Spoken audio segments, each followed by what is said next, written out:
I was standing barefoot in the rain, holding a grocery bag that had ripped open when my own son locked the door and turned off the porch light. I'm 68 now.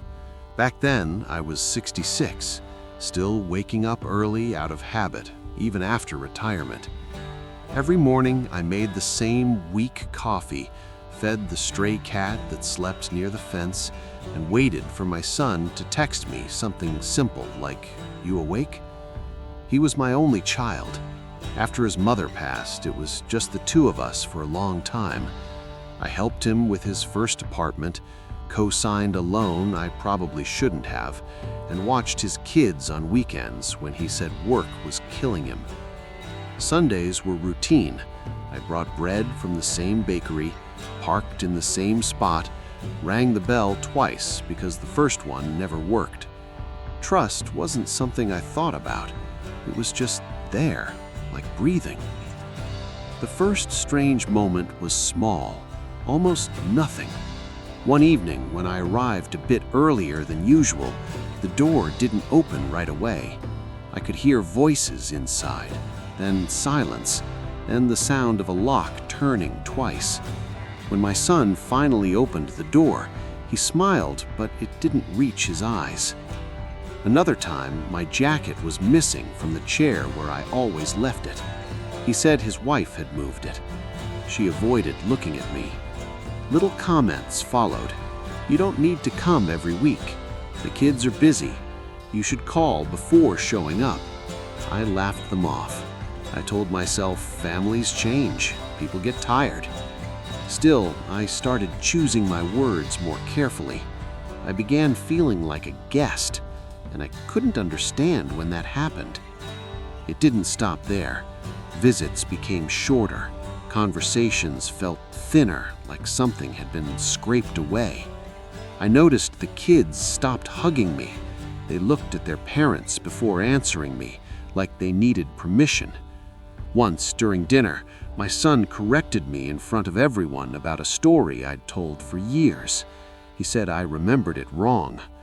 Another time, I heard him whisper, "He's sensitive," when I went to the bathroom. I began bringing smaller bags, staying less time, apologizing without knowing why. On rainy days, I waited longer in the car before going inside. I kept asking myself one thing, over and over, late at night. What had I done that no one would tell me? The night it happened, the rain had been falling since afternoon, the kind that soaks your shoes in minutes. I called before coming, like they'd asked. No one answered. I went anyway. I stood at the door, holding a small envelope I'd been meaning to give my grandson. When my son opened the door, he didn't invite me in. He stepped outside instead.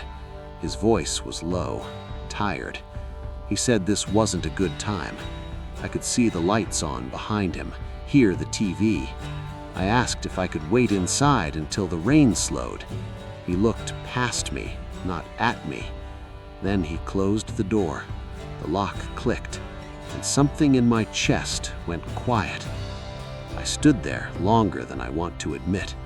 The rain soaked through my coat, the envelope bending in my hand. I don't remember how I got back to my car.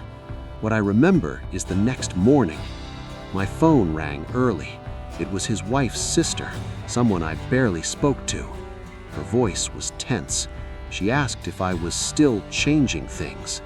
I didn't know what she meant. She hung up quickly. That afternoon, I drove to my lawyer's office, the same one I'd used years earlier. I asked him to pull my file. He hesitated, then turned the screen toward me. There was a recent request, not from me, a draft, instructions to transfer everything once I was no longer capable. My son's name was already filled in. My hands shook as I realized the rain wasn't the first time I'd been locked out. I didn't confront him. I didn't call. I didn't raise my voice. I went home, hung my wet coat to dry, and fed the cat like always. A week later, I sat in the same lawyer's chair and signed new papers, different names, different instructions. I walked out slowly, feeling older but clearer. My son never mentioned the rain again. He never asked about the will. Sometimes silence says more than anger ever could. And now, when it rains, I stay inside. I listen to it hit the windows, and I let it pass.